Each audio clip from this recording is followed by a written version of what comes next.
Hello दोस्तों, कैसे हो आप सभी। 131वें एपिसोड में आपका स्वागत है। सुकून एफएम चैनल को ज़्यादा से ज़्यादा सब्सक्राइब करवाने में हमारी हेल्प कीजिए। जल्दी से 1000 सब्सक्राइबर करवाइए। हम आपकी 1000 सब्सक्राइबर होते ही नई कहानी लेकर आ रहे हैं।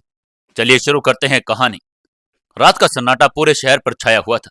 गहरी रात में माही अपने कमरे में बैठी अकेलेपन के अंधेरे में डूबी हुई थी। कमरे में हल्की नीली रोशनी उसके चेहरे पर पड़ रही थी, लेकिन उसके चेहरे की बेचैनी इस रोशनी से भी छुप नहीं सकती थी। उसके मन में हलचल थी। एक अजीब सा डर उसे जकड़े हुए था। उसकी आंखें फोन के स्क्रीन पर टिकी थी, जिसे वो शायद 20वीं बार देख रही थी। उसका दिल तेजी से धड़क रहा था। दिमाग में सिर्फ एक ही बात घूम रही थी, युवराज और वो लड़की। उसका मन इस हकीकत को मानने को तैयार नहीं था, पर जो उसने मैरिटन होटल में देखा था वो सच में ही था। उसे आज मैरिटन होटल में युवराज को किसी और लड़की के साथ देखना बिल्कुल भी अच्छा नहीं लगा था। उसका दिल टूट गया था और उसकी आंखों में नमी थी, लेकिन वो खुद को कमजोर नहीं दिखाना चाहती थी। उसकी सोचों का सिलसिला तभी टूटा जब काव्या का फोन बजा। काव्या ने उसको कल सिंघानिया हाउस वापस आने के लिए कह दिया था। उसने मन ही मन सोचा, वापस वहां जाना, और किसी को उससे प्यार नहीं रहा। सबका दिल सिर्फ दर्द से भरा हुआ था। माही को नहीं पता कि जब काव्या को कैसे बताए कि उसके और युवराज के बीच अब कुछ भी ठीक नहीं है, लेकिन इससे पहले माही कुछ और सोच पाती, उसका फोन दोबारा बजने लगा। इस बार ये किसी अनजान नंबर से था। माही की उंगलियां कांप गई, उसकी धड़कन तेज हो गई। वो जानती थी कि ये कॉल कौन कर रहा है, और ये सोचते ही उसके शरीर में सिरहन दौड़ गई। उसके थोड़ी हिचकिचाहट के बाद उसने फोन उठाया। हेलो। हेलो, कौन? उसकी आवाज में घबराहट साफ झलक रही थी। फोन के दूसरी तरफ से एक लड़के की हंसी गूंजी, एक कड़वी, तेज और डरावनी हंसी। माही, तुम्हारी यही घबराहट और डर मुझे पसंद आता है। यह डर तुम्हारे चेहरे पर बहुत अच्छा लगता है। मेरे दिल को सुकून मिल जाता है। वो लड़की खिलखिलाई। माही की सांसें तेज हो गई। उसका शरीर जैसे पत्थर सा हो गया था। उसने कोई जवाब नहीं दिया। वो इंतजार करने लगी और वही लड़की आगे क्या कहेगी। दूसरी तरफ थोड़ी देर के बाद लड़के ने अपनी हंसी रोकी। अब उसकी आवाज एकदम गंभीर हो गई। माही, अब तक काम पूरा नहीं हुआ जो तुमसे कहा था। तुम्हें क्या लगा मैं भूल जाऊंगी? लगता है अब मुझे खुद ही कुछ करना पड़ेगा। माही का चेहरा एकदम सफेद पड़ गया। उसकी आंखें डर से फैल गई। उसके हाथों में पसीना आ गया और खून जम गया। नहीं नहीं, प्लीज, मैं कल ही उसको डिवोर्स दे दूंगी। बस तुम कुछ मत करना। माही की आवाज में एकदम बौखला गई थी। बहुत अच्छा, लड़की ने मजाकिया लहजे में कहा। कल डिवोर्स पेपर पर साइन हो जाने चाहिए, वरना तुम जानती हो मैं क्या कर सकती हूँ। लड़के की आवाज अब और भी खतरनाक हो गई। और हाँ, यह डर तुम्हारे चेहरे पर ऐसे ही बनाए रखना। मुझे बहुत अच्छा लगता है तुम्हारे ऊपर यह डर। इसके बाद फिर से वो ठंडी शैतानी हंसी गूंज गई और कॉल कट गया। माही कुछ देर तक स्क्रीन को देखती रही, जैसे अभी भी कॉल जारी हो। उसने अपनी सांसें नियंत्रित करने की कोशिश की और मन ही मन सोचा, युवराज से डिवोर्स लेना तो मुझे पड़ेगा ही, लेकिन इस ब्लैकमेलर्स का कुछ करना होगा। अगर मैंने अभी कुछ नहीं किया तो आगे जाकर ये मुझे और ज्यादा परेशान करेंगे। कमरे में एक अजीब सा सन्नाटा छा गया। बाहर हल्की हवा चल रही थी, लेकिन माही के अंदर के तूफान थमने का नाम नहीं ले रहा था। उसके हाथ अभी भी कांप रहे थे। उसकी आंखों में डर था, लेकिन इस बार डर का साथ गुस्सा भी था। उसने अपने आंसू पोंछे और ठान लिया कि अब वो चुप नहीं बैठेगी। अब वो डर से भागेगी नहीं। उसे इस ब्लैकमेलर्स की सच्चाई सामने लानी होगी, लेकिन कैसे? ये सोचते वो बिस्तर पर बैठ गई और रणनीति बनाने के लिए सोचने लगी। दूसरी तरफ टीना और युवराज रावत परिवार के लोगों को पीटने के बाद वापस अपने घर के लिए चले गए थे। युवराज जैसे ही सिंघानिया हाउस के अंदर दाखिल हुआ, उसके कपड़ों पर हल्की सिलवटें थी, जैसे वो हाल में ही किसी के झगड़े से लौटा हो, लेकिन उसके चेहरे पर वही चिर परिचित मुस्कान थी। उसने देखा कि काव्या और कुणाल लिविंग रूम में उसे का इंतजार करने के लिए बैठे हुए थे। काव्या ने हल्के नीले रंग की साड़ी पहन रखी थी और उसकी बड़ी बड़ी आंखें गुस्से और चिंता में मिले जुले भाव के लिए थी। उसके ठीक बगल में कुणाल गिल बैठा था, जो काले रंग की शर्ट और डेनिम जींस में हमेशा की तरह रॉयल और आकर्षक लग रहा था। युवराज के चेहरे पर उन दोनों को देखते ही एक बड़ी मुस्कान आ गई। दीदी, युवराज ने काव्या को देखते ही खुशी से कहा और उसकी ओर बढ़ गए। जैसे ही उसे गले लगाने के लिए अपनी बाहें फैलाई, काव्या ने एक झटके में उसका चेहरा दूसरी ओर मोड़ दिया। युवराज ने कदम ठिठक गए। वो समझ गया कि काव्या उसे नाराज हो है। उसने हल्के से मुस्कुराते हुए पूछा, दीदी क्या हुआ, आप मुझसे नाराज हो? काव्या ने धीरे से अपनी बड़ी बड़ी खूबसूरत आंखों को घुमाया और गुस्से में उसे घूरते हुए कहा, क्यों, मुझे नाराज नहीं होना चाहिए? तुम एयरपोर्ट पर हमें लेने भी नहीं आए, बस ड्राइवर भेज दिया और तुम्हारा काम खत्म। युवराज जानता था कि काव्या उसे बहुत प्यार करती थी, लेकिन जब उसे गुस्सा होती थी तो उससे ज्यादा खतरनाक कोई नहीं होता था। उसने जल्दी से अपने कान पकड़े और हंसते हुए उठक बैठक करने लगा। युवराज ने माफी मांगते हुए कहा, सॉरी सॉरी दीदी, लेकिन मेरी मजबूरी थी, इसलिए मैं नहीं आ पाया। वो हमारी पुणे वाली वाइन फैक्ट्री में आग लग गई थी। काव्या की नाराजगी अचानक चिंता में बदल गई। उसने फौरन उठकर युवराज के कंधों को पकड़ लिया और कहा, क्या? लेकिन तुमने बताया क्यों नहीं? आग कैसे लगी? किसी की जान तो नहीं गई? नहीं नहीं, सब लोग सुरक्षित हैं, लेकिन ये आग किसी हादसे की वजह से नहीं लगी थी। इसके पीछे मेहता अंकल और वर्मा अंकल थे, वो भी मुकुल के साथ मिलकर। मुकुल? काव्य का चेहरा गुस्से से लाल हो गया। युवराज ने गर्दन हिलाई। हाँ दीदी, ये लोग अब खुलेआम हम पर वार करने लगे हैं। पहले सिर्फ बिजनेस में अड़चने डालते थे, अब हमारी प्रॉपर्टीज को नुकसान पहुंचा रहे हैं। कुणाल ने धीरे से अपनी उंगली चुटकाई और गहरी सांस लेते हुए कहा, युवराज, हमें अब सिर्फ डिफेंसिव रहने के बजाय अटैक मोड पर भी आना होगा। युवराज ने सहमति में सिर हिलाया। बिल्कुल सही कह रहे हैं आप जीजा, हम जितना सहन करेंगे ये उतना ही हमारे बिजनेस पर वार करेंगे। काव्य ने भी हामी भरी। लेकिन हम कोई गलत तरीका नहीं अपनाएंगे। युवराज हल्का मुस्कुराया और अब उसे अपनी बहन की अच्छाई जानता था। उसे पता था कि काव्या कभी भी गलत तरीकों पर नहीं चलेगी। उसने अपनी बहन से कहा, दीदी, सही तरीका और गलत तरीका छोड़िए। ये लड़ाई अब सिर्फ बिजनेस की नहीं रही, ये हमारी इज्जत और हक की लड़ाई बन गई है। कुणाल ने अपनी जैकेट पहनी और उठ खड़ा हुआ। कल सुबह ही हमारी लीगल टीम और इंटेलिजेंस टीम को इस बारे में अपडेट कर देते हैं। बिल्कुल बिल्कुल सही रहेगा जीजू। युवराज ने हामी भरी। युवराज की आंखों में एक अलग ही चमक थी। अब बहुत हो गया, उसने मन ही मन सोचा। सुबह होता ही मेहता और वर्मा अंकल को सबक सिखाना ही पड़ेगा। काव्या ने धीरे से आंखें बंद की। उसकी लंबी घनी पलकें थोड़ी देर के लिए स्थिर हो गई। फिर उसने धीरे से सांस ली और कहा, अब सोने चलते हैं कुणाल, चलो। काव्या ने हल्का सा सिर हिलाया, लेकिन उसके मन में अभी भी बहुत कुछ था। विराज भी उठ गया। गुड नाइट दीदी। काव्या ने हल्के से मुस्कुराने की कोशिश की, लेकिन उसके चेहरे पर बेचैनी किसी से छिपी नहीं थी। काव्या और कुणाल अपने कमरे की ओर बढ़ गई, जबकि युवराज भी अपने कमरे में जाने के लिए सीढ़ियां चढ़ने लगा। लेकिन काव्या के दिमाग में एक सवाल बार बार घूम रहा था कि माही क्या कर रही है अपने मायके में? ऐसा क्या काम हो गया कि वो मायके से अभी तक हमारे लिए यहां भी नहीं आई? मैंने कुणाल के सामने माही का जिक्र करना सही नहीं समझा। सुबह होते ही मैं युवराज से अकेले में बात करूंगी। उसे माही के बारे में बताना जरूरी है। अगर मैंने अभी कुछ नहीं किया तो शायद देर हो जाएगी। उसने मन ही मन सोचा। कुणाल ने काव्या को बिस्तर पर खड़े देखा, जो सोच में डूबी हुई थी। क्या हुआ? उसने धीरे से पूछा। कुछ नहीं, काव्या ने हल्की मुस्कान दी। बस ऐसे ही कुछ बात सोच रही थी। दूसरी तरफ अपने कमरे में दाखिल हुआ युवराज। उसने दरवाजा बंद कर लिया, एक लंबी सांस ली और सीधा वॉशरूम में चला गया। अपना चेहरा धोया, आईने में अपनी आंखें को गौर से देख रहा था। उसकी आंखों में आज एक अलग ही आग थी।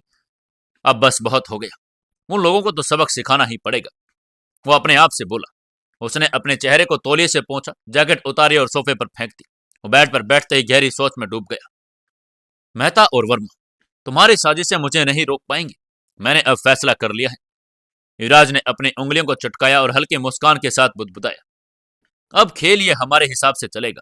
उसने मोबाइल की स्क्रीन ऑन की और कई मोस्ट कॉल उसमें आई हुई थी, लेकिन उसने किसी पर ध्यान नहीं दिया। लेकिन जैसे वो आगे की योजना पर विचार करने लगा, अचानक माही का ख्याल उसके दिमाग में गूंज गया। युवराज की आंखें हल्की सी सिकुड़ गई। माही, वो कैसी होगी? क्या वो अभी भी वही है जिसे मैं जानता था, या फिर? लेकिन तभी टीना की कही बात उसके दिमाग में घूमने लगी। माही अब बदल गई। वो किसी से गिफ्ट में महंगी गाड़ी लेकर आई है जीजू। युवराज के माथे पर लकीरें पड़ गई। महंगी गाड़ी? कौन दे सकता है उसे इतनी महंगी गाड़ी? युवराज ने गहरी सांस ली। उसका दिल तेजी से धड़कने लगा। अगर यह सच है तो मुझे पता लगाना ही होगा। उसने तकिए पर सिर रखा, लेकिन नींद उसकी आंखों से कोसों दूर थी। रात धीरे धीरे बीत रही थी। काव्या, युवराज और कुणाल तीनों के दिमाग में एक अलग ही हलचल मची हुई थी। उधर चौधरी हाउस के बाहर टीना भी अपनी गाड़ी के अंदर पार्किंग में आ गई थी।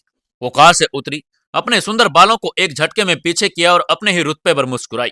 आज उसके चेहरे पर एक अलग ही चमक थी। उसके चेहरे पर वही संतुष्टि जो किसी को हराने के बाद महसूस होती थी। युवराज, अब बस तुम मेरे हो। उसने होठों पर मुस्कान उसके खिल गई। उसने अपने बैग से गाड़ी की चाबी निकाली और थोड़ा घुमाकर अपनी उंगलियों के बीच घुमाया और फिर हल्के से सिर ऊपर कर कर घर की बालकनी की तरफ देखा। अब ये गाड़ी सिर्फ गाड़ी नहीं, बल्कि मेरी जीत की पहचान है। उसने ठहरकर एक गहरी सांस ली, फिर लंबे लंबे कदमों से अपने कमरे की ओर बढ़ गई। जैसे टीना अपने कमरे में दाखिल हुई, उसने दरवाजा बंद किया और सीधा वार्डरोब की तरफ बढ़ी। एक खूबसूरत रेड सिल्क नाइटी निकाली और खुद को आईने में देखकर हल्का सा मुस्कुराने लगी। युवराज, आज तुमने मुझे जो गले लगाया, ये एहसास मैं कभी नहीं भूल पाऊंगी। उसकी आंखों में एक अजीब सी जीत की चमक थी। टीना अपने नरम मखमली बिस्तर पर आकर लेट गई। कमरे में हल्की रोशनी वाला टेबल लैंप जल रहा था। वो सीधे छत की तरफ देखने लगी और उसकी आंखों के सामने आज दिन भर की यादें तैरने लगी। युवराज का चेहरा, उसका सख्त चमड़ा, उसकी गहरी भूरी आंखें और सबसे ज्यादा आज का वो लम्हा जब उसने उसे गले लगाया था। उसका स्पर्श, वो गर्माहट। टीना ने हल्के से अपनी आंखें बंद की और खुद को उसी एहसास में खो जाने दिया। उसकी सांसें गहरी होने लगी और उसने अपने आप से कहा, युवराज, अब कोई तुम्हें मुझसे नहीं छीन सकता। फिर अचानक उसकी आंखें खुली और उसकी आंखें में एक नफरत की परत तैर गई। माही। टीना का चेहरा कठोर हो गया। तुमने जो करना था माही, तुमने कर लिया। लेकिन देखना, अब मैं जीत रही हूं और मैं एक दिन आखिरकार जीत कर ही रहूंगी। मैं तुम्हें तुम्हारे प्यार को पाने ही नहीं दूंगी। टीना का दिल जोर जोर से धड़कने लगा। उसने करवट ली और तकिए को अपने सीने से लगा लिया। तुम हर चीज में मुझसे आगे रही माही। सब तुझे मुझसे ज्यादा प्यार करते थे, लेकिन मैंने तुमसे हर चीज छीन ली। अब तेरा प्यार भी, तेरा युवराज, और आगे भी जो तू भी मेरे बीच में आने की कोशिश करेगी, तो तेरी हर वो चीज मैं छीन कर रहूंगी जो मुझसे बर्दाश्त नहीं होगी। टीना ने मन ही मन खुद को शाबाशी दी। अब तू अकेली रह गई और मैं युवराज के करीब आ गई। लेकिन टीना को अभी भी चैन नहीं था। युवराज को पूरी तरह अपना बनाना ही होगा और इसका एक ही तरीका है, माही को उसकी जिंदगी से हमेशा के लिए दूर करना। अब और क्या नई नई चालें चलेंगी टीना? क्या होगा आगे जानने के लिए जुड़े रहिए अपनी इस कहानी बेमानी मोहब्बत के साथ। दोस्तों, 132वें एपिसोड में आपका स्वागत है। चलिए शुरू करते हैं कहानी। सुबह की हल्की रोशनी खिड़की से अंदर अंदर आ रही थी। सिंघानिया हाउस में सुबह की हलचल शुरू हो चुकी थी, लेकिन युवराज के कमरे में अभी भी सन्नाटा पसरा था। मोबाइल फोन का अलार्म कई बार बज चुका था, लेकिन उसने अनसुना कर दिया था। आखिरकार जब उसकी नींद टूटी तो उसने धीरे धीरे अपनी आंखें खोली। उसने करवट बदली और घड़ी की तरफ देखा। सुबह के 8 बज चुके थे। अब उसे याद आया कि आज ऑफिस में एक बेहद जरूरी मीटिंग थी। उसने जल्दी से बिस्तर छोड़ा और बाथरूम जाकर ठंडे पानी से अपना चेहरा धोया और शीशे में खुद को देखा। उसकी आंखों में बीती रात की बेचैनी अब भी दिख रही थी, लेकिन वह अपनी उलझनों को झटकते हुए तैयार होने लगा। कुछ ही देर में युवराज अपनी कार में बैठकर ऑफिस के लिए निकल पड़ा और ड्राइव करते हुए उसके दिमाग में कई बातें चल रही थी। माही, टीना, बिजनेस और सबसे ज्यादा आज की मीटिंग। ऑफिस पहुंचते ही उसने अपने सेक्रेटरी चंदन को बुलाया। Good morning sir. Good morning. Yuvraj ने हल्की मुस्कान के साथ जवाब दिया और लिफ्ट की तरफ बढ़ गया। लिफ्ट में खड़े होकर उसने अपने मोबाइल स्क्रीन देखा। ढेर सारे ईमेल और मैसेज आ रहे थे, लेकिन उसकी नजरें बार बार एक ही चीज को खोज रही थी। माही का कोई मैसेज, कोई कॉल, लेकिन वहां कुछ भी नहीं था। तो क्या अब वो सच में मुझसे दूर जाने के लिए तैयारी कर चुकी है? उसने मन मार बार में सवाल युवराज के मन में घूम रहा था, लेकिन अगले ही पल उसने खुद को संभाल लिया। फोकस युवराज, फोकस। बिजनेस पर भी ध्यान दो। लिफ्ट डिंग की आवाज के साथ 15वीं मंजिल पर आकर रुकी और दरवाजा खुलते ही उसके सेक्रेटरी चंदन से पहले ही तैयार वहां पर खड़ा था। गुड मॉर्निंग सर, चंदन ने उत्साह से कहा और उसके साथ चलते हुए आज की मीटिंग्स की डिटेल्स बताने लगा। गुड मॉर्निंग चंदन, आज का शेड्यूल बताओ, युवराज ने अपने कैबिन की ओर बढ़ते हुए पूछा। सर, सबसे पहले 10 बजे वर्मा एंटरप्राइजेस के साथ मीटिंग है, जहां हमें उनके नए कंस्ट्रक्शन प्रोजेक्ट के इन्वेस्टमेंट के ऑप्शन डिस्कस करने हैं। 12 बजे रेड फोर्ट ग्रुप के क्लाइंट्स आ रहे हैं और उसके बाद लंच के बाद 3 बजे इंटरनल मीटिंग है, जिसमें हमें कंपनी के फाइनेंशियल रिपोर्ट्स पर डिस्कस करना है। चंदन ने अपना नोटपैड देखते हुए बताया। युवराज ने सिर हिलाया और कैबिन के दरवाजे की तरफ बढ़ गया। सर, एक बात और, चंदन ने थोड़ा हिचकिचाहट के साथ कहा। युवराज ने रुककर उसकी तरफ देखा। क्या बात है चंदन? सर, मिस टीना चौधरी का भी कॉल आया था। उन्होंने कहा कि आपको लंच के लिए फ्री रहना चाहिए। युवराज ने हल्की सांसें छोड़ी और बिना जवाब दिए अपने कैबिन में चला गया। कैबिन में घुसते ही उसने जैकेट उतारी और कुर्सी पर लटका दी। लैपटॉप ऑन किया और अपने मीटिंग्स फाइल्स देखने लगा, लेकिन उसका ध्यान कहीं और ही था। टीना क्यों बार बार मुझसे मिलने की कोशिश कर रही है? क्या वो सिर्फ हमारे बिजनेस को लेकर फिक्रमंद है या कुछ और ही है? उसने अपने माथे पर हाथ फेरा और गहरी सांस ली। उसने खुद को बिजनेस पर फोकस करने के लिए मजबूर किया और मीटिंग्स की फाइल्स खोल ली। सुबह के 9:30 बज चुके थे और बोर्ड मीटिंग में सभी लोग धीरे धीरे इकट्ठा होने लगे थे। वर्मा एंटरप्राइजेज के प्रतिनिधि पहले ही पहुंच चुके थे। युवराज अपनी फाइल्स उठाकर बोर्ड रूम की तरफ बढ़ गया। बोर्ड रूम में घुसते ही उसने सबको प्रोफेशनल अंदाज में ग्रीट किया। Good morning ladies and gentleman, आइए मीटिंग शुरू करते हैं, युवराज ने कहा। मीटिंग शुरू हुई और युवराज पूरी तरह से बिजनेस मोड में आ गया। उसकी आवाज में वही ठहराव था, वही आत्मविश्वास जो उसे उस इंडस्ट्री में एक सफल बिजनेसमैन बनाता था। लेकिन बीच बीच में जब भी उसका फोन वाइब्रेट होता, उसकी निगाहें खुद ब खुद स्क्रीन की ओर चली जाती। वो इंतजार कर रहा था कि किसी अनकही उम्मीद के साथ शायद माही का कोई मैसेज आ जाए, लेकिन वहां पर सिर्फ ईमेल और बिजनेस नोटिफिकेशन लगातार आ रहे थे। मीटिंग खत्म होने के बाद वो वापस अपने कैबिन में लौट आया। उसने चंदन को बुलाया। आज लंच के लिए कुछ अरेंजमेंट किया चंदन? युवराज ने पूछा। सर, आपने कुछ बताया नहीं था, लेकिन मैंने कुछ ऑर्डर नहीं किया। युवराज ने सिर हिलाया। कोई बात नहीं, मैं बाहर ही लंच करूंगा। चंदन थोड़ा संकोच के साथ बोला। सर, मिस टीना ने लंच के लिए कहा था, क्या मैं उनका मैसेज? युवराज ने हाथ उठाकर उसे रोक दिया। अभी नहीं, मैं खुद कॉल कर लूंगा। चंदन समझ गया कि कोई साधारण स्थिति नहीं है। उसने सिर हिलाया और कैबिन से बाहर चला गया। युवराज अपनी कुर्सी पर बैठ गया। उसने अपनी उंगलियां मेज पर थपथपाई और गहरी सोच में डूब गया। माही, तूने अब तक मुझसे कोई बात क्यों नहीं की?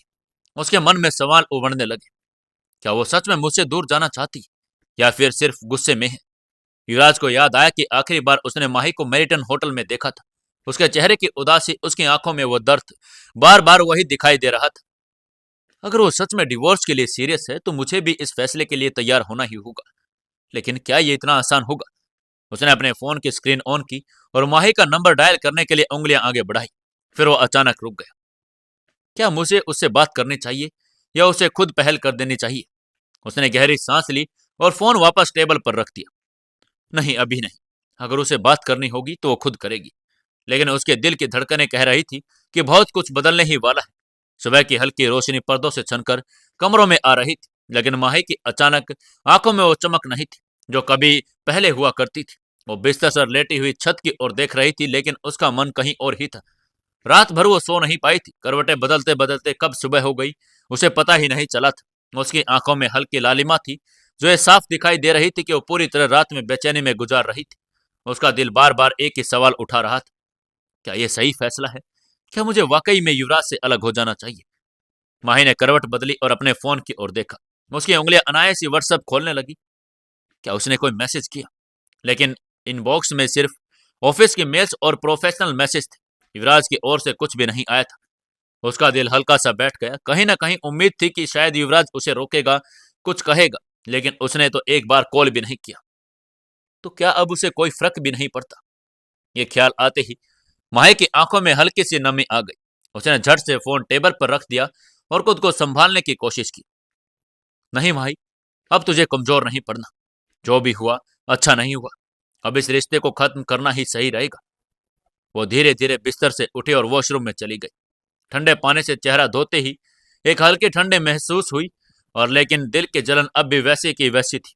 उसने आईने में खुद को देखा और उसकी आंखों में अब भी वही दर्द झलक रहा था जिसे वह दुनिया से छिपाना चाहती थी। कपड़ों की अलमारी से उसने एक हल्की पीच कलर की फॉर्मल ड्रेस निकाली और पहन ली। उसने अपने बालों को खुला छोड़ते हुए ड्रेसिंग टेबल के सामने बैठ गई। उसने लिपस्टिक उठाई, लेकिन वापस रख दी। आज मूड नहीं है, उसने खुद से कहा। जब उसने खुद को शीशे में देखा तो एक अजनबी सी माही दिखाई दी। ये यही माही थी जो कभी प्यार में खोई रहती थी और युवराज के लिए अपनी हर खुशी कुर्बान कर सकती थी। उसने गहरी सांस ली और खुद से कहा, अब ये सब खत्म करना ही होगा। जैसे वो कमरे से बाहर निकली, उसकी माँ यामिनी ने टोका। बेटा, नाश्ता तैयार है, कुछ खा लेना चाहिए तुम्हें, वरना सर दर्द करेगा पूरा दिन। माही ने एक पल के लिए सोचा, लेकिन फिर सिर हिला दिया। नहीं मॉम, आज भूख नहीं है, मैं ऑफिस में कुछ खा लूंगी, उसने हल्की आवाज में कहा और अपनी कार की चाबी उठाई। यामिनी ने चिंता में उसकी ओर देखा, लेकिन कुछ भी नहीं कहा। माही अपनी कार में बैठी और सीधे धीरे धीरे ऑफिस की ओर निकल पड़ी, लेकिन वह उसकी आंखों के सामने पिछली रात के दृश्य घूम रहे थे। युवराज और वो लड़की, मेरिटन होटल, उनकी नजदीकियां। युवराज अब मेरा नहीं है, उसके एक ख्याल अंदर से अंदर चीर रहा था। उसकी आंखों में हल्का सा आंसू आ गया, लेकिन उसने झट से उसे पहुंच लिया। अचानक धड़ाम, एक झटका महसूस हुआ और उसकी कार हल्की से डगमगाई। सामने एक बाइक वाला अचानक आ गया था, जिसके उसकी हल्की सी गाड़ी भी टकरा गई। माही का दिल जोरों जोर से धड़कने लगा। उसने जल्दी से ब्रेक लगाया और कार से बाहर निकली। माफ कीजिए मैडम, बाइक वाला घबरा कर बोला। मैं अचानक सामने आ गया था, गलती मेरी ही थी। माही ने गहरी सांस ली। उसे झटका सा लगा था, लेकिन ज्यादा चोट नहीं आई थी। उसने अपने हाथों से देखा, उसके हाथ भी कांप रहे थे। कोई बात नहीं, उसने धीरे से कहा और कार में वापस बैठ गई। गाड़ी स्टार्ट करते वक्त उसने खुद से कहा, अगर मैं इतनी छोटी छोटी चीजों से डरूंगी तो मैं अपने फैसले पर कैसे टिकी रहूंगी। कुछ ही देर में माही अपने ऑफिस में पहुंच गई। जैसे ही उसने गाड़ी पार्क की और ऑफिस के अंदर कदम रखा, उसकी सेक्रेटरी भाग्या उसकी ओर बढ़ गई। गुड मॉर्निंग मैम, आज आपकी मीटिंग का शेड्यूल आपकी टेबल पर रख दिया है। भाग्य ने प्रोफेशनल अंदाज में कहा। गुड मॉर्निंग भाग्य, पहला अपॉइंटमेंट कब है? माही ने सीधा पूछा। 10:30 बजे सिंह कॉरपोरेशन के साथ, भाग्य ने जवाब दिया। माही ने सिर हिलाया और अपने कैबिन में जाकर बैठ गई, लेकिन उसके दिमाग में मीटिंग से ज्यादा एक ही बात चल रही थी, युवराज से डिवोर्स की बात कैसे करे। उसने अपने लैपटॉप को ऑन किया और फाइल्स खोलने लगी, लेकिन काम पर ध्यान लगना मुश्किल हो रहा था। क्या यही फैसला है? उसने खुद से सवाल किया, लेकिन फिर उसने खुद को याद दिलाया कि उसे आगे बढ़ना ही होगा। इस रिश्ते में अब कुछ भी नहीं बचा था। उसने धीरे धीरे अपनी डायरी खोली और एक पेन उठाया। उसने एक कोरा पेज निकाला और उस पर लिखा, युवराज, मैं तुमसे डिवोर्स लेना चाहती हूँ। लेकिन अगले ही पल उसने पेन रख दिया और गहरी सांस ली। क्या मैं वाकई में इस फैसले के लिए तैयार हूं? और हाँ, तो युवराज को इतनी आसानी से क्या मान लेगा? माही दोबारा से उसी के अंदर उलझ गई। क्या माही युवराज से डिवोर्स के लिए बात कर पाएगी? क्या होगा आगे, जानने के लिए जुड़े रहिए अपनी इस कहानी बेमानी मोहब्बत के साथ। दोस्तों, 133वें एपिसोड में आपका स्वागत है। चलिए शुरू करते हैं कहानी। इधर शिमला के बाहरी पहाड़ों इलाके में स्थित रावत परिवार की हवेली एक प्राचीन किले की जैसी थी, जो अपने घने जंगलों और ऊंचे पहाड़ों के बीच स्थित थी। यहाँ का वातावरण हमेशा एक रहस्य से घिरा हुआ रहता था। हवेली के भीतर जो कुछ भी हो रहा था वो बाहर की दुनिया से पूरी तरह अलग था। इन हवेली की दीवारों में न केवल समय की गवाह थी, बल्कि उनके भीतर एक खतरनाक खेल भी चल रहा था। आज इस हवेली में रावत परिवार के सभी प्रमुख सदस्य इकट्ठा हो गए थे। हर किसी के चेहरे पर गंभीर और चिंतित भाव थे। कुछ समय पहले तक युवराज सिंघानिया एक सामान्य विरोधी था, लेकिन अब उसकी ताकत और युद्ध कला ने उसे एक बड़े खतरे के रूप में प्रस्तुत कर दिया था।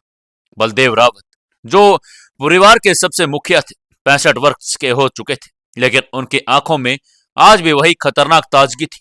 और रावत परिवार के मुखिया थे और उनका व्यक्तित्व एक शातिर रणनीतिकार था। उनकी सोच और योजनाएं इतनी स्ट्रिक होती थी कि किसी भी को भी उनकी तरफ से एक कदम भी नहीं बढ़ने का मौका मिलता था। रणधीर रावत, बलदेव का बड़ा बेटा, 42 साल का और बेहद ही खतरनाक। वो काले कारोबार और अपराध की दुनिया का एक बहुत बड़ा नाम था। रावत परिवार का मुख्य वारिस होने के बावजूद वो अपनी ताकत को छिपाता नहीं था। उसका नाम आज भी माफिया और खतरनाक फाइटर्स के बीच एक सम्मानजनक रूप में लिया जाता था। रणधीर की कला केवल व्यवसाय तक सीमित नहीं थी, उसकी मार्शल आर्ट्स में भी महारत हासिल की थी उसने।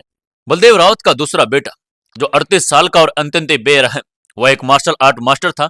पूरी दुनिया के सबसे अच्छे फाइटर्स को उसने प्रशिक्षित किया था और उसे व्हाइट टाइगर स्टाइल के नाम से जाना जाता था।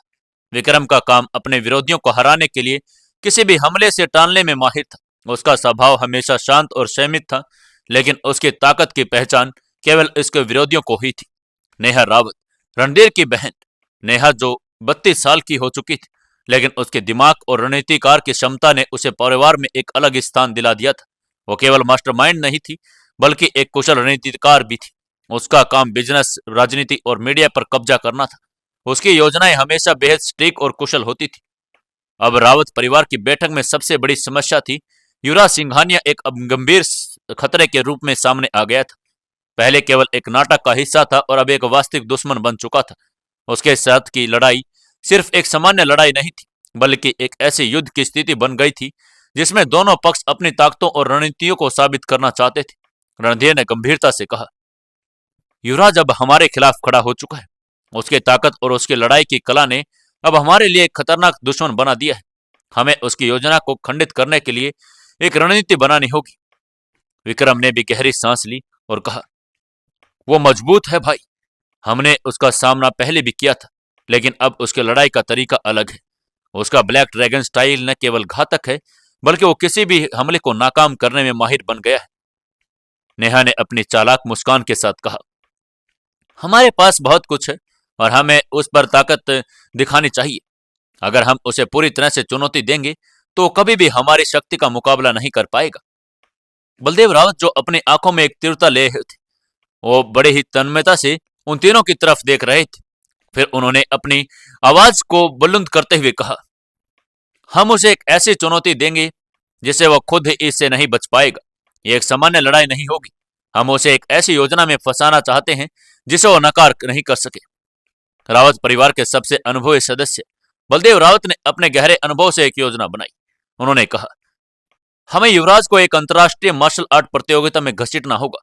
ये सिर्फ ये एक लड़ाई नहीं होगी, बल्कि ये हमारी ताकत को साबित करने का मौका भी होगा। उन्होंने योजना बनाई कि युवराज को एक ऐसी चुनौती दी जाए जिसे वह स्वीकार न कर सके। एक अंतर्राष्ट्रीय प्रतियोगिता होगी जिसमें केवल सबसे अच्छे मार्शल आर्टिस्ट ही भाग ले सकते हैं। यह प्रतियोगिता युवराज के लिए एक संकेत होगी कि उसे रावत परिवार के खिलाफ उसकी ताकत साबित करनी होगी। रावत परिवार ने तुरंत इस योजना को आगे बढ़ाना शुरू कर दिया था। नेहा ने दुनिया के सबसे बड़े मार्शल आर्ट क्लब से संपर्क किया और विक्रम ने प्रशिक्षण शुरू कर दिया। यह प्रतियोगिता सिर्फ युवराज को चुनौती देने का तरीका नहीं थी, बल्कि रावत परिवार के शक्ति प्रदर्शन का भी मौका थी। बलदेव ने आखिरी शब्दों में कहा, यह प्रतियोगिता हमारी शक्ति को पूरी दुनिया के सामने लाएगी। हम उसे एक ऐसा मौका देंगे जहां वो हमारी ताकत को चुनौती दे सके, और वह जब भी ये तय करेगा तो उसे पूरी ताकत से हम हरा देंगे। अब ये लड़ाई केवल ताकत और शक्ति की नहीं थी, बल्कि एक संगठन और मानसिक युद्ध की भी होगी। रावत परिवार ने अपने अगले कदम के लिए पूरी तैयारी कर ली थी। इन सब से अनजान युवराज सिंघानिया अपने ऑफिस में बैठा हुआ और उसकी आंखें कहीं और ही जगह थी। ऑफिस के चमचमाते माहौल, स्टाइलिश डेस्क और उन्नत तकनीक के बीच उसके विचारों में पूरी तरह से वो खो चुका था। उसके सामने बैठी फाइलों की कोई दिलचस्पी नहीं थी, न ही उसे वर्कलोड की चिंता थी। उसकी आंखों में गहरी उदासी और उलझन थी, जैसे वो कुछ बुरा सोच रहा हो। बाहर की हलचल और शहर की तेज और हलचल से उसकी दृष्टि गायब हो चुकी थी। केवल एक ही छवि उसके दिमाग में तैर रही थी, माही। माही की आंखों में दर्द, उसकी मुस्कान और खामोशी। वो एक अनकहा सवाल वो हमेशा के लिए आंखों से युवराज से पूछती थी, क्या तुम मेरे साथ रहोगे? युवराज ने अपनी आंखें घुमाई और फिर कुछ देर के लिए अपनी कलम से हाथ में पकड़ लिया, लेकिन उस समय वह सिर्फ उस दर्द को महसूस कर रहा था जो उसे माही के बिना महसूस हो रहा था। उसकी यादें, उसकी बातें, उसके बिताए गए साथ में पल, सब कुछ उसकी मानसिकता पर हावी हो गई थी। क्या माही उसे कभी माफ करेगी? क्या वो कभी अपनी गलती सुधार पाएगा? उसके दिमाग में माही का चेहरा बार बार घूम रहा था, जैसे उसके हर बात को पूरी तरह से याद करने की कोशिश कर रहा हो। माही की आंखों में जो आशा और विश्वास था, अब उसे कहीं खोता हुआ महसूस होता जा रहा था। वो पल जो उसने कभी खास बनाए थे, अब उनके लिए असमंजस का कारण बन गए थे। युवराज ने खुद को कसकर पकड़ते हुए गहरी सांस ली। उसके दिमाग में ख्याल आया कि अब क्या माही के बिना उसकी जिंदगी का कोई मतलब बचा है? क्या उसे खुद को खो चुका है? माही और युवराज के जो कुछ भी बीच हुआ था, वो पल पल उसके दिल में धड़क रहा था। वो जानता था कि उसने माही को कैसे नजरअंदाज किया, और यह उसके अंदर एक बोझ की तरह बैठा हुआ था जो अब तक हल्का नहीं हो पाया था। उसने अपने फोन के स्क्रीन को देखा, जहां माही के नाम से एक भी संदेश नहीं था। उसकी उंगलियां फोन के स्क्रीन पर हल्का सा घूमने लगी, जैसे वो कुछ ढूंढ रहा हो। एक संदेश, एक कॉल, एक मैसेज जो उसे बता सके कि माही उसे अब भी याद कर रही है। वो इन्हीं विचारों में खोया हुआ था। तभी टीना की आवाज बाहर से आई। यह आवाज एक जानी पहचानी और आत्मविश्वास से भरी हुई थी, और टीना जो हमेशा उसके जिंदगी में एक रिश्ता और संतुलनता लाने की कोशिश करती थी। युवराज, जीजू, क्या आप मेरी बात सुन रहे हैं? टीना ने फिर से कहा, और उसकी आवाज में हल्की चिंता और उत्सुकता भी थी। युवराज ने अपनी आंखें उठाई और टीना की ओर देखा, लेकिन उसका ध्यान पूरी तरह से टीना की बातों पर नहीं था। उसकी आंखों में वही खोया हुआ भाव था, जैसे वो कहीं और किसी दुनिया में चला गया था। टीना ने थोड़ा जोर से कहा, क्या आप लंच पर चल रहे हैं? उसकी आवाज में हल्की सी शरारत थी, जैसे उसे यकीन था कि युवराज मना नहीं करेगा। लेकिन युवराज का दिल माही के ख्यालों में खोया हुआ था। वो खुद को पूरी तरह से संभालते हुए टीना का जवाब नहीं दे पाया। टीना ने देखा कि युवराज की आंखों में वही खोई हुई उदासी थी। उसने फिर से कोशिश की, लेकिन इस बार उसकी आवाज में हल्का गुस्सा और असहमति थी। क्या आप मेरी बात नहीं सुन रहे? युवराज ने हल्की सी मुस्कान दी, लेकिन वो अब भी माही के विचारों में खोया हुआ था। उसने खुद से कहा, क्या वो माही से कभी बात कर पाएगा? टीना की बातों पर ध्यान नहीं देने के बाद युवराज ने गहरी सांस ली और कहा, मैं आज लंच के लिए नहीं जा सकता। उसकी आवाज में हल्की सख्ती थी, जैसे वो अपने दिमाग की उलझन से बाहर आकर सिर्फ अपना काम करना चाहता हो। टीना को यह बात समझ में नहीं आई। उसे लगा कि युवराज का व्यवहार अचानक ऐसे कैसे बदल गया। आज पहली बार था कि जब युवराज ने उसे लंच के लिए मना कर दिया था। वो नहीं जानती थी कि युवराज का ध्यान पूरी तरह से माही की यादों में खो चुका है, और अब टीना की उपस्थिति जैसे उसके लिए महत्वहीन हो गई थी। टीना के मन में खलबली मच गई। क्या उसे अब माही से प्यार हो गया है दोबारा? यह सवाल टीना के दिमाग में बार बार उठने लगा। वो थोड़ी देर तक वहीं खड़ी रही, लेकिन वो चाहकर भी कुछ नहीं कर पाई। उसने धीरे से अपना चेहरा झुकाया और बिना कुछ कहे अपने कैबिन में वापस आ गई। अपने कैबिन में आकर टीना बैठ गई और सोचने लगी, क्या उसे अपनी जगह फिर से बनानी होगी? उसने खुद से पूछा, क्या युवराज के मन में अब माही की यादें दोबारा से ताजा होने लगी है? ये सवाल टीना के मन में फिर से गूंजने लगा। अब टीना को समझ आ गया था कि युवराज का दिल कहीं और था। वो उसे अब पूरी तरह से खो चुका था। ये मानना उसके लिए मुश्किल था, लेकिन अब वो सोच रही थी कि उसे क्या करना चाहिए। इधर युवराज की आंखें धीरे धीरे बंद हो गई। उसे महसूस हुआ कि माही की यादें अब उसकी जिंदगी का हिस्सा बन चुकी थी। युवराज के दिमाग में सबसे पहले की याद थी जब वे दोनों रिजॉर्ट पार्क में एक दूसरे के साथ अकेले बैठे थे। माही के चेहरे पर वही मुस्कान जो हमेशा उसे आकर्षित करती थी। माही का हाथ उसके हाथ में था और दोनों के बीच किसी शब्द की जरूरत नहीं थी, बस उनकी नजरें सब कुछ कह देती थी। युवराज, तुमसे मिलने के बाद मुझे अपनी दुनिया सही लगी, माही ने उस दिन कहा था, और वह शब्द उसके दिल में हमेशा के लिए गहरे में जाकर बस गए थे। लेकिन अब माही नहीं थी, वो कहीं दूर जा चुकी थी। लेकिन युवराज के दिल में उसका खालीपन साफ झलक रहा था।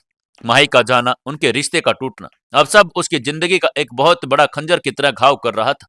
क्या वो माही को कभी माफ कर पाएगा?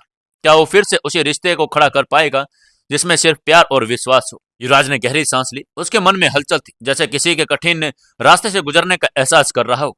माई से प्यार, फिर उसका दूर होना, और अब टीना के साथ वो रिश्ता जिसे वो खुद पूरी तरह से समझ नहीं पा रहा था। उसकी आंखें फिर से खाली हो गई। टीना के साथ लंच के बारे में सोचते हुए उसने महसूस किया कि वो सिर्फ एक आदत की तरह था। वो बेमन से कुछ निर्णय लेता था, लेकिन माही के बारे में सोचना अब उसे बेबस कर रहा था। क्या वो अपनी पुरानी जिंदगी से बाहर निकल पाएगा? वह जानता था कि माही के बिना उसका दिन खाली हो चुका है। वो खालीपन उसे हर पल महसूस हो रहा था, चाहे ऑफिस में बैठा हो, घर पर, या माही की यादें उसके साथ हर वक्त रहती थी। मैंने उसे खो दिया, युवराज ने खुद से कहा। फिर अपने विचारों को समेटते हुए अपने डेस्क पर कुछ काम करने की कोशिश की, लेकिन उसका मन अभी भी वही सवाल पूछ रहा था। क्या माही ने उसे माफ कर दिया होगा? क्या वो उसे वापस पा सकेगा? युवराज की आंखें अब और दिमाग की उलझन से बाहर निकलने की कोशिश कर रही थी। तभी उसने फिर से गहरी सांस ली और खुद को ऑफिस के काम पर फोकस करने का एक आखिरी प्रयास किया। उसे अब अपनी कंपनी की मीटिंग्स और भविष्य की योजनाओं पर ध्यान देना था। उसने चंदन, अपने सेक्रेटरी को बुलाया, जो उसकी कार्यशैली को एक अहम हिस्सा था। चंदन ने ऑफिस की हर चीज को व्यवस्थित और सुचारू बनाए रखा था। आज उसे युवराज से जरूरी बातें करनी थी। चंदन, अगले मीटिंग के बारे में बताओ, युवराज ने मुंह उठाते हुए कहा। और फिर से एक लिस्ट पर अपनी नजरें डालने लगा, लेकिन चंदन की आवाज ने उसे फिर से ध्यान केंद्रित करने पर मजबूर कर दिया। चंदन ने फाइल के कुछ कागजात निकाले और युवराज के सामने रख दिए। सर, मीटिंग के शेड्यूल तो तय है, लेकिन आपको जो महत्वपूर्ण बात बतानी है वो ये है कि मेहता और वर्मा अब भी हमारे खिलाफ अपनी साजिशों में लगे हुए हैं। वे अब हमारे प्रॉपर्टी और बिजनेस को नुकसान पहुंचाने की कोशिश कर रहे हैं। यह सुनकर युवराज के चेहरे पर एक कड़ा और गुस्सा का भाव उभर गया। वो चुपचाप चंदन की बातों को सुनता रहा। क्या वे अभी भी अपनी चालों से बाज नहीं आ रहे? युवराज ने पूछा। उसकी आवाज में एक तेजपन था। जी सर, चंदन ने सिर झुकाकर कहा। उन्होंने हमारी कंपनी और प्रॉपर्टी के खिलाफ अपनी साजिशों को और तेज कर दिया है। उनका अगला कदम हमारे लिए बड़ा खतरा बन सकता है। उनकी कोशिश है कि वे हमारे सबसे बड़े प्रोजेक्ट को नुकसान पहुंचा सके और हमसे हमारे क्लाइंट्स को छीन ले। युवराज ने चंदन की बातों को गंभीरता से सुना, लेकिन अब उसका मन मेहता और वर्मा की हरकतों से पूरी तरह से उब चुका था। वो जानता था कि अगर उन्होंने अब कुछ सख्त कदम नहीं उठाए तो ये लोग और आगे भी बढ़ेंगे। तो उन्हें रोकने के लिए क्या करना चाहिए? युवराज ने चंदन से पूछा। उसकी आंखों में एक ठंडा गुस्सा था, जैसे वो कभी मेहता और वर्मा के बारे में महसूस करता था। सर, हमें इनके खिलाफ एक ठोस कदम उठाना होगा, चंदन ने सोचते हुए कहा। इन्हें लगता है कि हम इनके रास्ते में रुकावट नहीं डाल सकते, लेकिन हम उन्हें यह साबित कर सकते हैं कि हमारे पास ताकत है। हमें इनके चालों को नष्ट करने के लिए एक सटीक रणनीति बनानी होगी। युवराज ने गहरी सांस ली और अपनी कुर्सी पर सहज हो गया। हम उन्हें कैसे जवाब दें? युवराज ने कहा। हमें एक मजबूत कदम उठाना होगा, हमारी शक्ति को साबित करना होगा। अगर ये लोग हमारी तरफ से पूरी तरह से एकदम ऐसा काम नहीं कर पाए तो हम जो करेंगे वही सिर्फ दिखावा होगा। सर, मैंने इसके लिए कुछ प्लान किया है, चंदन ने तुरंत कहा। एक नजर युवराज पर डाली। हमारे पास कई ऐसे तरीके हैं जिनसे हम सीधे तौर पर कमजोर इन्हें कर सकेंगे। हमें सिर्फ सही वक्त का इंतजार करना होगा। अगर ये लोग हमारी प्रॉपर्टीज पर हमला करेंगे तो हमें भी उनका मुकाबला करने के लिए पूरी तरह से तैयार रहना होगा। युवराज ने सिर झुका लिया और कुछ देर सोचते हुए बोला। ठीक है चंदन, हमें उनके चालों का जवाब सही समय पर देना होगा। मुझे तुम्हारी योजना पर पूरी तरह से भरोसा है। जब भी ये लोग हमारे खिलाफ अपनी हरकतें करेंगे, हमें उन्हें ऐसा सबक देना होगा कि वे कभी दोबारा हमारे रास्ते में न आए। अब युवराज पूरी तरह से मेहता और वर्मा के खिलाफ साजिशों के खिलाफ था। वो जानता था कि इस बार उन्हें अपने कदमों में न केवल प्रॉपर्टी और बिजनेस को सुरक्षित रखना है, बल्कि उनकी पूरी ताकत को भी दिखाना था। क्या होगा आगे, जानने के लिए जुड़े रहिए अपने इस कहानी बेमानी मोहब्बत के साथ। दोस्तों, आज कहानी के 3 ही पार्ट दे पाएंगे क्योंकि आज हमारे जो राइटर हैं उनके घर में कुछ प्रॉब्लम हो गई है। तो कल से आपको कहानी के अच्छे-अच्छे पार्ट्स और बड़े-बड़ी कहानियां भी मिलेंगी। तो आप कहानी पर कमेंट करके जरूर बताएं कि कैसी लगी, और वीडियो को लाइक कर दें और शेयर जरूर करते रहें। जल्दी से जल्दी 1000 सब्सक्राइबर करवाएं। 1000 सब्सक्राइबर होते ही मैं आपके लिए नई कहानी भी लेकर आ रहा हूं।